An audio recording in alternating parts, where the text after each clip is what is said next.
मेरी मालकिन ने मुझे अपनी 15 साल की बेटी के साथ एक रात उसके कमरे में बंद कर दिया और कहा कि आज रात खूब मज़े करो। मैं हैरान था, कोई माँ ऐसे कैसे कर सकती है? वह बेचारी सो रही थी। उसे सोता देखकर मेरी नीयत ख़राब हो गई और पूरी रात मैंने उसके साथ जो किया, उसने तो मेरी ज़िंदगी ही बदल दी, क्योंकि उसने मुझे हेलो दोस्तों, स्वागत है आप सभी का आज की कहानी में। आज की कहानी बहुत ज़्यादा रोमांटिक है। कहानी का फुल मज़ा लेने के लिए कहानी को अंत तक ज़रूर सुनें। कहानी पसंद आए तो वीडियो को लाइक करें, चैनल को सब्सक्राइब करें। आप ये कहानी किस शहर से देख रहे हैं? कृपया अपने शहर का नाम कमेंट बॉक्स में शामिल करें।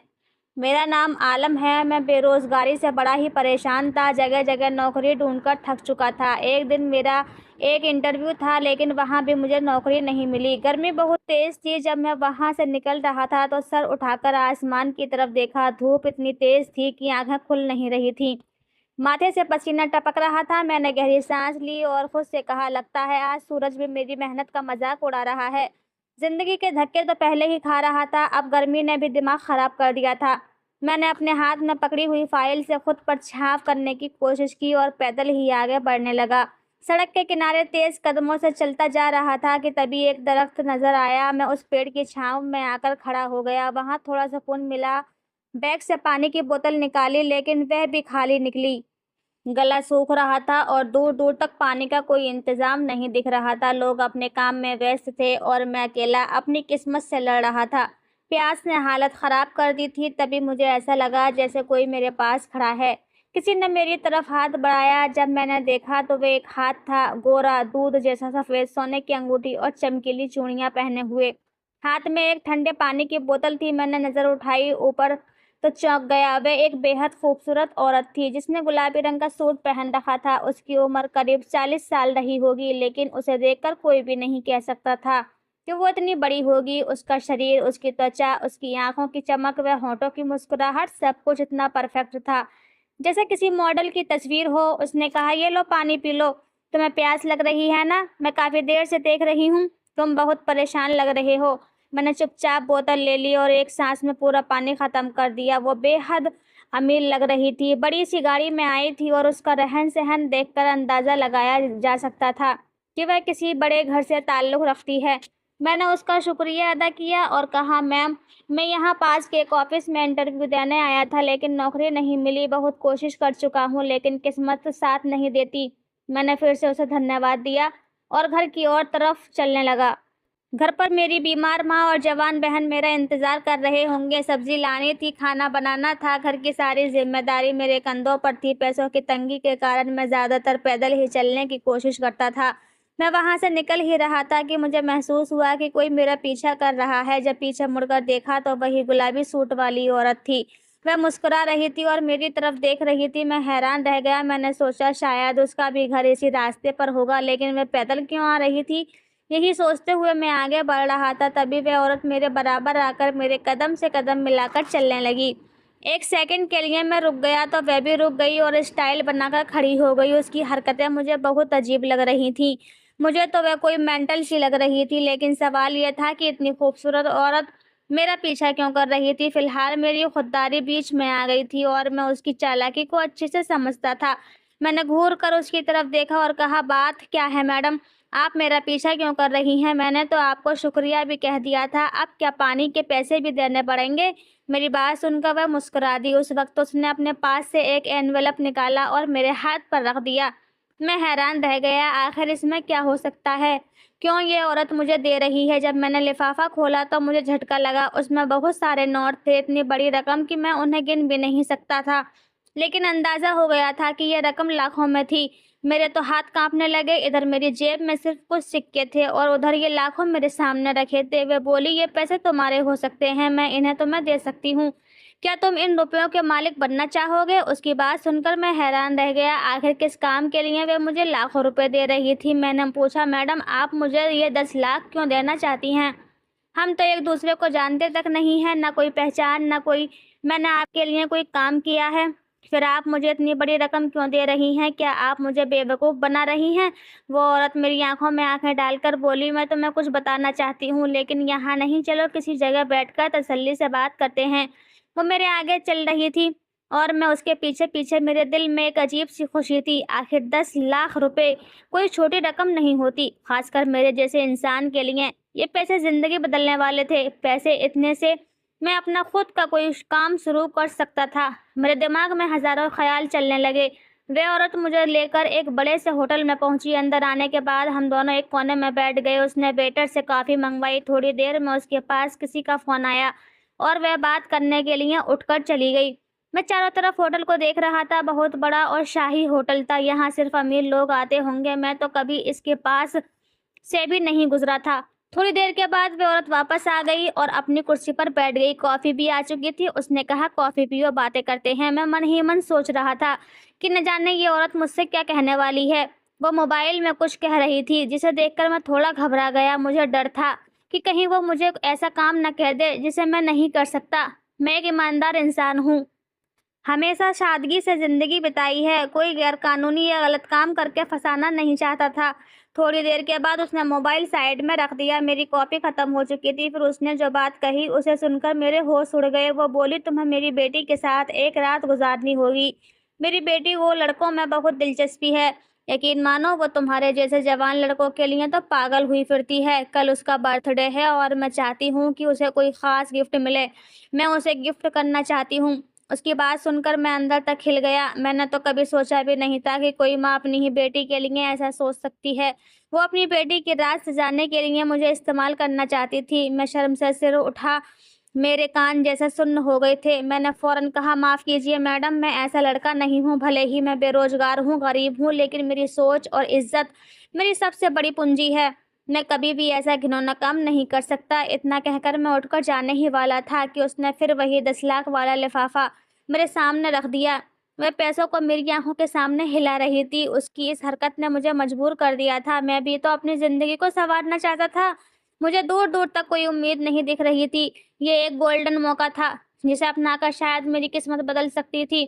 मैंने उस औरत को देखा जो पैसे हाथ में लहराते हुए मुस्कुराकर मुझसे कह रही थी, सोच लो, इसमें तुम्हारा ही फायदा है। रात की ही तो बात है और सिर्फ एक रात थी जो तुम्हारी तकदीर बदल सकती थे। मुझे तो तुम जरूरतमंद लगे, इसलिए सोचा तुम्हारी मदद कर दूं।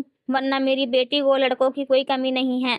सिर्फ एक रात बिताने के तुम्हें इतने पैसे मिल रहे हैं, फिर इसमें परेशानी वाली क्या बात है?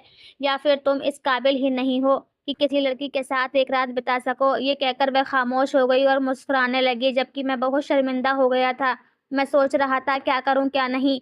इस औरत की बात मान लूं या इनकार कर दूं, घर लौट आऊं। घर में भी बहुत तंगी चल रही थी। माँ बीमार थी, समझ नहीं आ रहा था कि क्या फैसला लूं। मेरी एक जवान बहन भी थी जिसकी शादी करनी थी और हमारे पास कोई सहारा नहीं था। हमारा छोटा सा घर था। पापा कई साल पहले ही दुनिया छोड़ चुके थे। माँ ने जैसे तैसे मुझे पढ़ाया लिखाया, लेकिन फिर भी नौकरी नहीं मिल पा रही थी। बेरोजगारी मुझे खा रही थी। मैंने जल्दबाजी में फैसला ले लिया कि मैं उस औरत की बात मानने के लिए तैयार हूँ। वो मुस्कुरा दी और बोली, मुझे तुमसे यही उम्मीद थी। ये पैसे तुम्हारी तकदीर बदल देंगे। फिर उसने 10 लाख में से 50,000 एडवांस दिए। बोली, ये लो तुम्हारा एडवांस, जाओ, जाकर अच्छे से तैयार हो जाओ, बाकी पैसे काम होने के बाद मिलेंगे। मैंने वे 50,000 लिए और घर की ओर निकल पड़ा। रास्ते में मैंने होटल से खाना खरीदा, माँ की दवाइयाँ ली, कुछ फ्रूट्स और थोड़ा राशन भी भरवा लिया। जब घर पहुंचा तो माँ ने मेरे हाथ में इतना सामान देखा और पूछ बैठी, आज सब्जी नहीं बल्कि पका पकाया खाना लाया है? वो हैरान थी क्योंकि मैं आज तक इतना सामान लेकर कभी नहीं आया था। माँ और बहन मुझसे सवाल करने लगी, इतने पैसे कहाँ से आए? सुबह तो कह रहे थे कि पैसे नहीं हैं उनके पास। सुनकर मैं थोड़ा घबरा गया था, लेकिन माँ के सामने झूठ बोलने के सिवा कोई रास्ता नहीं था। हाथ मुंह धोते हुए मैंने कहा, माँ, मेरी नौकरी लग गई है, उन्होंने एडवांस दिया है, उन्हीं पैसों से ये सामान ले आया। सोचा बाजार से खाना ले आता हूँ, बहन को भी आराम मिल जाएगा।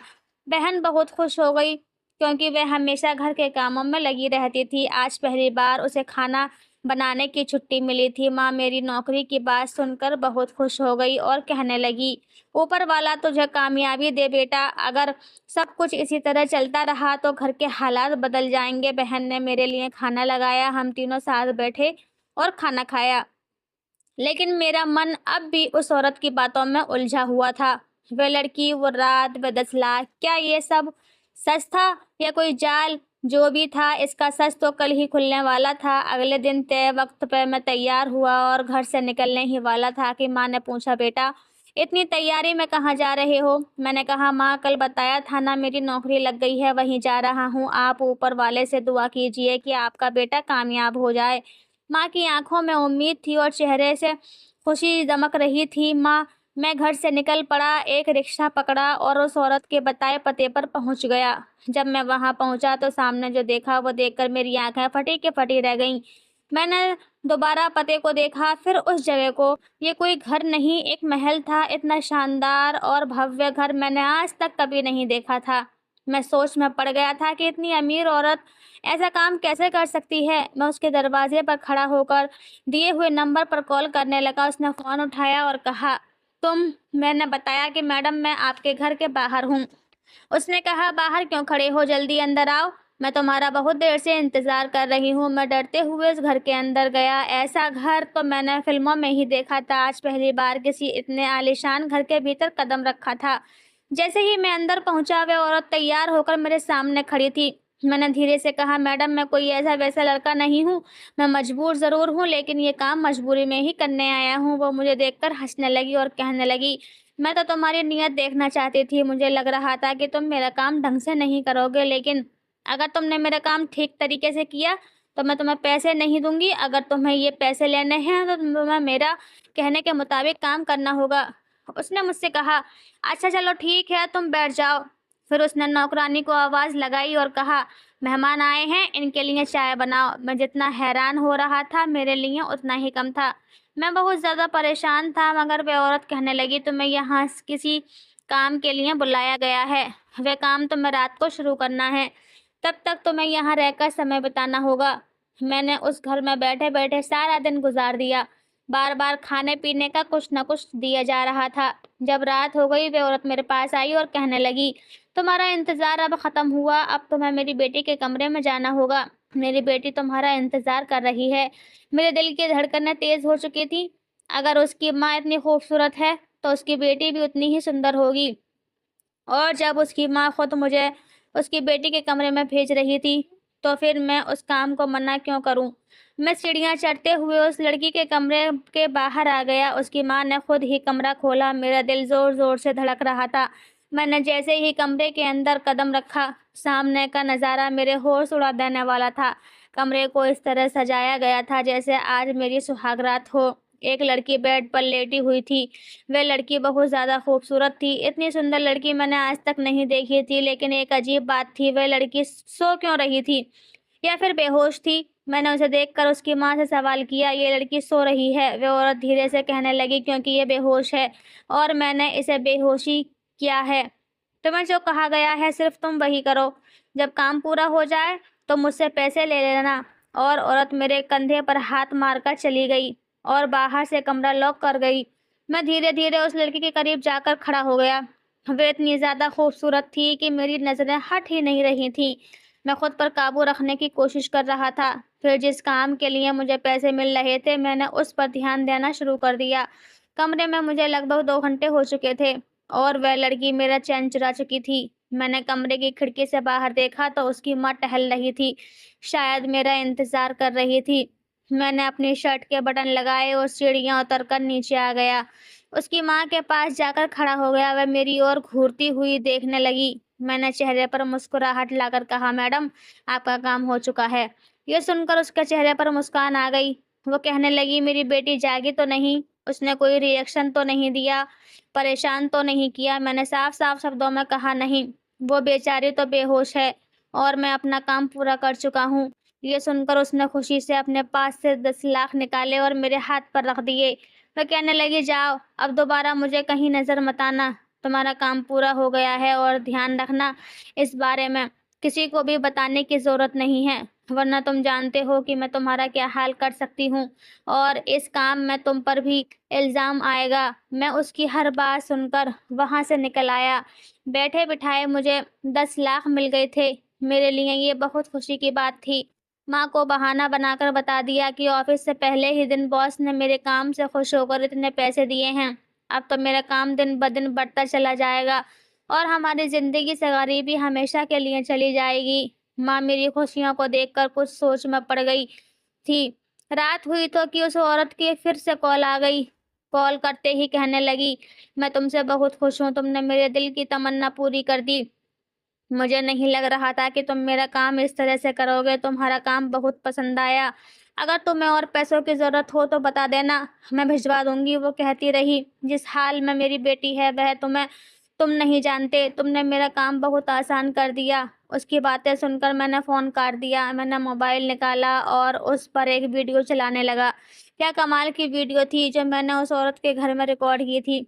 सही समय आने पर यह वीडियो उसी औरत की जेब से और पैसे निकलवाने के काम आने वाली थी। अब मेरे दिल में लालच जाग चुका था, जो इतनी आसानी से ख़त्म नहीं होने वाला था। जब टाइम देखा तो रात के 12 बज रहे थे। अब मुझे सो जाना चाहिए था, क्योंकि अगली सुबह मुझे एक बहुत बड़ा काम अंजाम देना था। अगली सुबह मैं जल्दी उठा और फिर उसी जगह चला गया, उस औरत के आलीशान बंगले की तरफ। सुबह के करीब 7 बजे का समय था, जब आमतौर पर अमीर लोग चैन की नींद ले रहे होते हैं। मैंने बंगले के बाहर पहुंचकर एक नंबर पर कॉल की। थोड़ी देर बाद दरवाज़ा खुला और वह औरत खुद बाहर निकल कर आई। फिर बिना कुछ कहे वो मेरे साथ बाइक पर बैठ गई।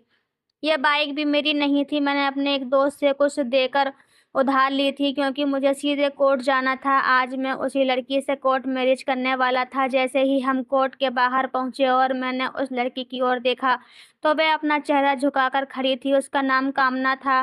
वह बेहद खूबसूरत थी। उसकी बड़ी बड़ी आंखों में आंसू थे। जो कदम वह आज मेरे साथ उठाने जा रही थी, उसमें उसी की भलाई थी। मगर अफसोस, बीते हुए कल की यादें हमारे सामने आ खड़ी हुईं। शायद यही वजह थी कि मैंने तय किया था कि मैं इस लड़की से शादी करूंगा। कुछ देर के बाद हम कानूनी रूप से पति-पत्नी बन चुके थे। मैं उसकी खामोशी में उसका दर्द महसूस कर पा रहा था। उसका पूरा जिस्म कांप रहा था। उसकी आंखों से बार-बार आंसू निकल रहे थे। जब उसने कोर्ट मैरिज के कागजों पर साइन किए तो वह फूट-फूट कर रो पड़ी। लेकिन यह करना ज़रूरी था। कल रात जब मैं उस कमरे में गया था और औरत दरवाज़ा बंद करके चली गई थी, तब मैंने एक नज़र उस लड़की को देखा था। वो बहुत ज़्यादा खूबसूरत थी, किसी फ़िल्म की हीरोइन से कम नहीं लग रही थी। उसकी खूबसूरती ने मुझे पल भर को रोक दिया था। कोई भी लालची इंसान उस पल का फ़ायदा उठाने को तैयार हो जाता, मगर उसके चेहरे की मासूमियत ने मुझे जड़ से हिला दिया था। उसकी मासूमियत देखकर मेरा ज़मीर जाग गया। मैं भी बहुत मजबूर था। मुझे पैसों की ज़रूरत थी, मगर दिल उलझ गया था। कमरे में टहलते हुए मैं सोच रहा था कि काश ऊपर वाला मुझे कोई रास्ता दिखाए, ताकि मैं कुछ गलत भी ना करूं और ज़रूरत भी पूरी हो जाए। तभी मेरी नज़र एक टेबल पर रखी डायरी पर गई।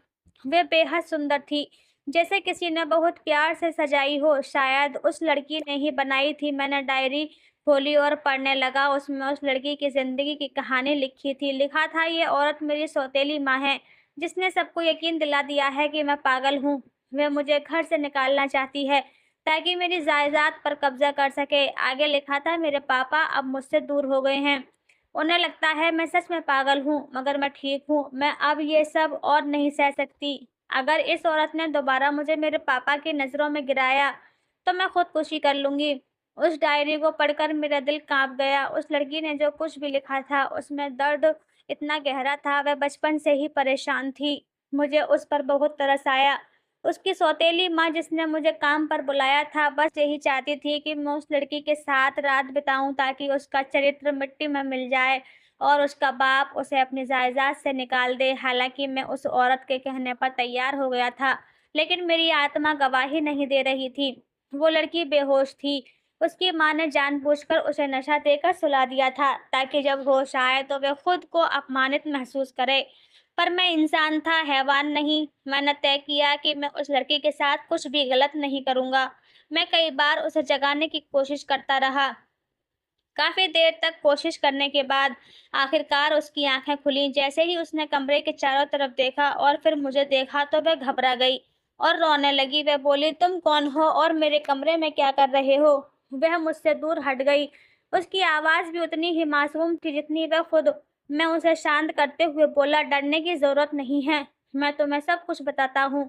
मैं कोई गलत इंसान नहीं हूँ। उसके बाद मैंने उसे वह सब कुछ बता दिया जो उसकी माँ ने मुझसे करने को कहा था, और उसके बदले में मुझे 10 लाख देने का वादा भी किया था। ये सुनकर तो उसे अपने कानों पे यकीन ही नहीं हो रहा था। वो अपने हाथों में चेहरा छुपाकर फुट-फुट कर रोने लगी। कहने लगी, मुझे पता था कि मेरी सौतेली माँ बहुत घटिया औरत है, लेकिन ये नहीं सोचा था कि वे एक औरत होते हुए भी इस हद तक गिर सकती है। वो मुझे अपने बारे में बताते हुए कहने लगी, जब मैं 10 साल की थी, मेरी माँ की एक बीमारी की वजह से मौत हो गई थी। मैं अपने माँ-बाप की इकलौती बेटी थी। मेरे माँ-बाप मुझ पर जान छिड़कते थे। हमारे पास किसी चीज़ की कोई कमी नहीं थी। मेरे पापा ने मेरे जन्म के बाद ही ये बंगला मेरे नाम कर दिया था और जो बाकी बची प्रॉपर्टी थी, वह मेरी माँ के इलाज में उन्होंने खर्च कर दी थी, क्योंकि वे मेरी माँ को किसी भी हाल में बचाना चाहते थे। उन्होंने पैसों को पानी की तरह बहा दिया, लेकिन फिर भी मेरी माँ को बचाया नहीं जा सका। फिर एक दिन वे हमें छोड़कर हमेशा के लिए चली गई। उसके बाद मेरे पापा ने माँ की मौत के गम को दिल में बसा लिया और धीरे-धीरे खुद को अकेलेपन में डुबो दिया। उन्होंने अपने बिज़नेस से भी ध्यान हटा लिया। ये बंगला मेरे नाम था और मैं इसकी मालकिन थी, लेकिन अब मैं खुद को बेहद अकेला महसूस करने लगी थी। मुझे पढ़ाई भी करनी होती थी, मगर कुछ बातें ऐसी होती हैं जो एक मर्द सिर्फ़ अपनी बीवी से ही कह सकता है। मैं बेटी होकर अपने पापा का भरपूर ख़्याल रखती थी, मगर अपनी पढ़ाई में व्यस्त होने की वजह से मैं उन्हें बहुत ज़्यादा वक़्त नहीं दे पाती थी। मेरे पापा को उनके कुछ रिश्तेदारों ने समझाया कि अब उन्हें दोबारा शादी कर लेनी चाहिए। उस समय मेरी उम्र 15 साल चुकी थी। मैं धीरे-धीरे बड़ी हो रही थी और फिर मेरे पापा ने अपनी दोस्त की बहन से शादी कर ली। वो औरत तलाकशुदा थी। उसके पति ने उसे छोड़ दिया था। मेरे पापा ने उससे शादी की और उसे हमारे घर में सहारा दिया। मेरे पापा को लगता था कि वह औरत उनके साथ-साथ उनकी बेटी का भी ख़्याल रखेगी। मुझे भी पापा की इस दूसरी शादी से कोई एतराज़ नहीं था, क्योंकि मुझे लगा इससे मेरे पापा का अकेलापन दूर हो जाएगा और मुझे भी माँ जैसा प्यार मिलेगा। लेकिन इस औरत ने घर में कदम रखते ही एक के बाद एक चालें चलनी शुरू कर दी, क्योंकि उसे अच्छी तरह पता था कि पापा की बाकी सारी संपत्ति पहले ही माँ के इलाज में ख़त्म हो चुकी थी और अब सिर्फ ये बंगला बचा था जो मेरे नाम था। मेरे पापा का बिजनेस बहुत अच्छा चलने लगा था, क्योंकि दूसरी शादी के बाद उन्होंने फिर से काम पर ध्यान देना शुरू कर दिया था। लेकिन इस औरत को ये बात बिल्कुल बर्दाश्त नहीं होती थी। ये बंगला उसके पति की बेटी के नाम पर है। उसे लगता था कि अब वो इस घर की मालकिन है और ये बंगला उसी के नाम होना चाहिए। मैं उसे माँ समझकर उसे करीब जाती थी, लेकिन वह हर बार मुझे झिड़क देती थी। पापा के सामने तो बहुत प्यार जताती थी, लेकिन जैसे ही वह जाते, वह मुझ पर ज़ुल्म करने लगती थी।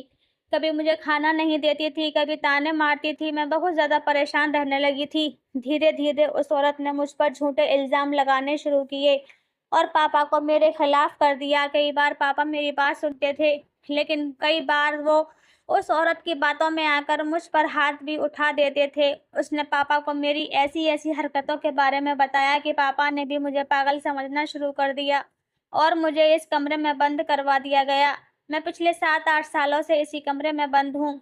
मेरी सौतेली माँ चाहती है कि मेरे पापा मुझसे मेरी जायदाद वापस ले लें, लेकिन अब तक उन्होंने ऐसा कोई इरादा नहीं जताया है। मगर वह औरत लगातार कोशिश करती जा रही है कि किसी भी तरह मैं ये बंगला उसके नाम कर दूँ, क्योंकि अब वह इस घर में पापा की बीवी बनकर रह रही है और उसे लगता है कि इस घर पर अब उसका हक है। लेकिन मैं नहीं चाहती कि मेरी जायदाद उसके नाम हो जाए। अगर वह मुझे बदले में प्यार देती, अगर मुझे माँ जैसा स्नेह देती, तो शायद मैं खुद ही बंगला उसे दे देती।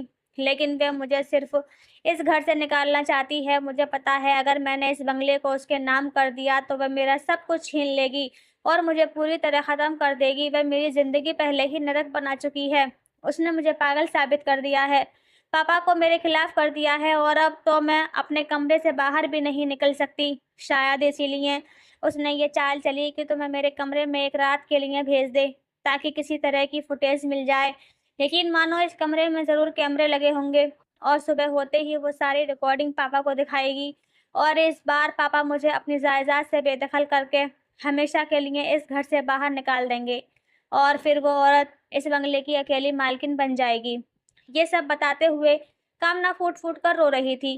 कहने लगी, मेरे पास इस दुनिया में मेरे पापा के अलावा कोई नहीं है, लेकिन ये औरत मेरे पापा को मुझसे छीन चुकी है। मुझे अपनी ऐसी ज़िंदगी बिल्कुल भी अच्छी नहीं लगती। मैं मरना चाहती हूँ। वो ज़ोर-ज़ोर से चिल्ला रही थी। मैंने उसे खामोश किया और कहा कि मैं तुम्हारा साथ दूँगा, तुम फ़िक्र मत करो। मैं ऐसा इंसान नहीं हूँ जो तुम्हारा फ़ायदा उठाऊँ। मेरी बात सुनकर वह चुप हो गई।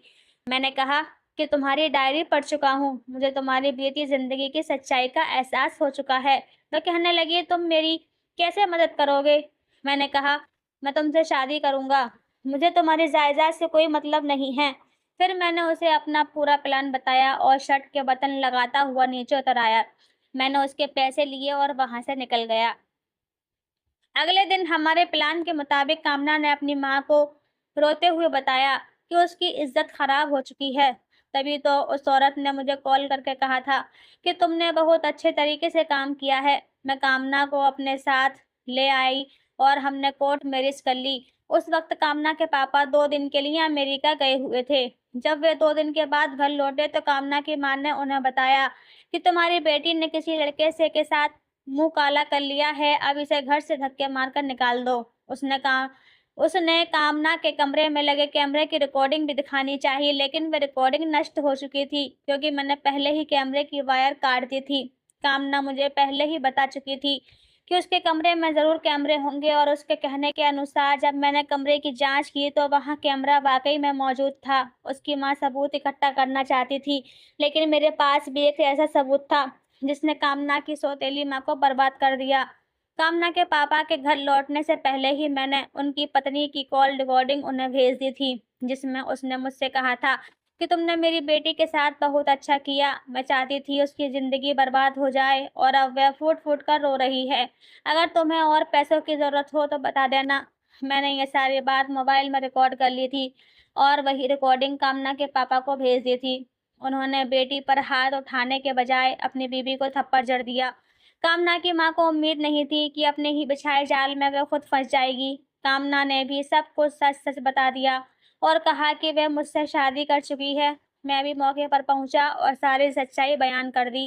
कामना के पापा ने अपनी दूसरी बीवी को तलाक देकर घर से निकाल दिया।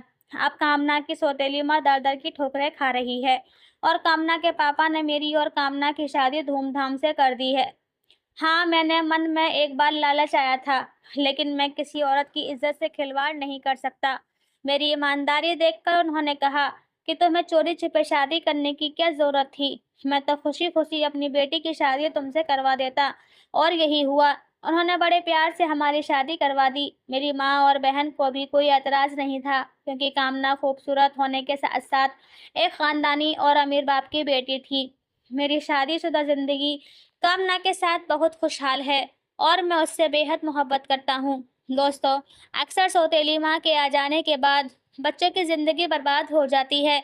सौतेली माँ उन्हें अपने बच्चे जैसा प्यार नहीं दे पाती, उन्हें पराया समझती हैं, लेकिन ये भूल जाती हैं कि वह भी एक औरत हैं और वह एक औरत के साथ कैसे गलत कर सकती है। पैसे के लालच में आकर कामना की सौतेली माँ ने सारी हदें पार कर दी थीं। आखिरकार बुराई का अंजाम बुरा ही होता है। दोस्तों, सौतेली माँ का नाम दुनिया में यूं ही बुरा नहीं है। उन्होंने बुरा किया है तभी सौतेली माँ को सौतेली होती है और अपनी सगी माँ के बराबर प्यार नहीं कर पाती। आपकी क्या राय है इस कहानी पर? हमें कमेंट बॉक्स में ज़रूर बताएं। उम्मीद है ये कहानी आपके दिल को छू गई होगी। अगर आपको ये कहानी अच्छी लगी हो तो इसे लाइक करना ना भूलें, अपने दोस्तों के साथ शेयर करें और नीचे कमेंट करके अपनी राय ज़रूर बताएं। ऐसी ही दिलचस्प और भावुक कहानियों के लिए हमारे चैनल को सब्सक्राइब करें। फिर मिलते हैं एक नई कहानी के साथ। धन्यवाद।